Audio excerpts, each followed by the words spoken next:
What's up, guys, and welcome back to Beyond the Void Horror Podcast. My name is Alex, and today we're going to be doing a spoiler-free review of The Unheard, which is a Shudder original, just came out on Shudder.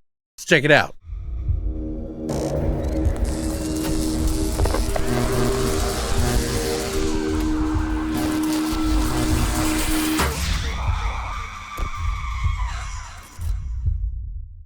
So The Unheard is a movie about a girl named Chloe who is undergoing a sort of new hearing sort of experiment to regain her hearing. She had lost it at a very young age. And this is a procedure that is done to restore her hearing. And as the procedure is sort of going on and starting to work, she is suffering from audio hallucinations of her missing mother. When she was younger, something happened to her mother and they never found her. So all of these things are kind of connecting to one another in this entire movie. Now, I will say up front, now this is a very, very slow burn. This movie clocks in at about 2 hours. And this is from the director who also did another Shudder original called The Beach House, which was a little bit more on the Lovecraftian sort of thriller vibe. The director, of course, is Jeffrey A. Brown, who has done that movie. They also have some really good writers on here. We have the Michael and Sean Rasmussen, who are the writers of Crawl, Alexander Aha's Crawl, and John Carpenter's The Ward. We get a damn fine soundtrack, or score, I should say, from Roly Porter, who is a UK audio master that has been doing some music for a lot of different things, and it is really effective in this movie, as well as the sound design that is in this movie is done really well and needs to be pretty important for a girl who's lost her hearing and is now regaining it. Some of the cast that we get in here, we get Lachlan Watson, who was in The Chilling Adventures of Sabrina. She also was in the new season of Chucky, season 2. And we get Brendan Meyer, who plays Josh in the movie, who was also in The OA. He did The Guest as the brother, and he was also one of the sons in Color Out of Space. So some talented young folks in this movie. I think they really shine pretty well in this movie, but it does take quite a distance to get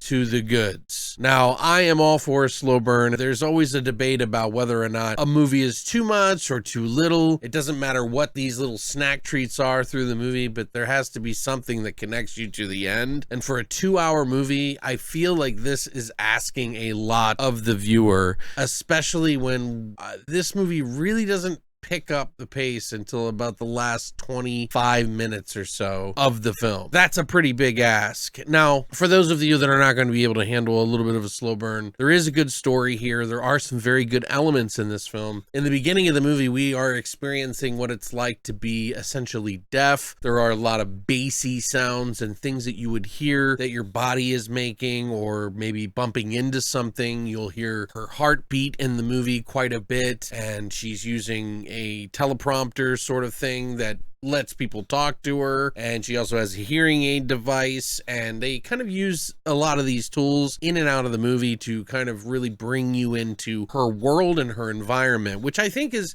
actually pretty cool, but it feels a little too all over the place. Like things should have unraveled in a certain way that they didn't story-wise in this movie well enough for me. Like there are some things that they did in the movie in the middle of like some turmoil that I was like really thought was pretty profound and interesting for a movie to do, but it just felt kind of like it landed flat because it's in a serious situation and it kind of loses its steam like that. But I think they should have, when she's gaining her hearing in this procedure that they do on her, this new experimental procedure for her hearing loss, I think they should have like kind of pushed on some of the buttons that they did in the movie. They were just in different areas, and for me, the out of order kind of-ness of it is just what kind of ruined the movie for me in a lot of ways. That and the fact that it took too long. The score by Roly Porter is really amazing, and the sound design is really amazing in this movie. You know, the performance by Lachlan Watson, who plays Chloe, the girl who's getting her hearing back, is really good. I thought that Brendan Meyer does a fantastic job as well, though he's not in the movie that much. It's really just watching her and a couple of other characters throughout the whole movie as all these sort of spooky supernatural things are happening. But at no point in time time was I stuck in that environment. Like, they do take their time to kind of put you and submerge you, because it feels like you're being submersed underwater sometimes when you're hearing these sounds and you're kind of going through it like she would. And that's really cool and effective in a lot of ways, but it kind of goes on for a little too long. And I think they could have like kind of cut this back a little bit. Now, there are a couple of surprises in the film. I'm not going to, of course, spoil anything for you in this movie, but I'll just say that this movie gives me vibes of things like White Noise and The Eye,